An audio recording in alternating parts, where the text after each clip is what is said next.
Friends, എൻ്റെ ഗ്രാമം ഒന്ന് കണ്ടാലോ? ഇത് ഞങ്ങളുടെ വീടിൻ്റെ അടുത്തുള്ള ഒരു കോളേജാണ്.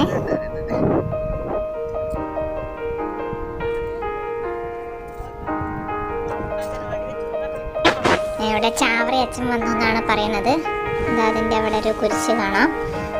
ചാവറയച്ചൻ വന്നു എന്നാണ് പറയപ്പെടുന്നത്. അപരന് ഒരു ഉപകാരമെങ്കിലും ചെയ്യാത്ത ദിവസം നിന്റെ ആയുസിൻ്റെ കണക്കിൽ കൂട്ടുന്നതല്ല. ചാവറയച്ചൻ ചാവറ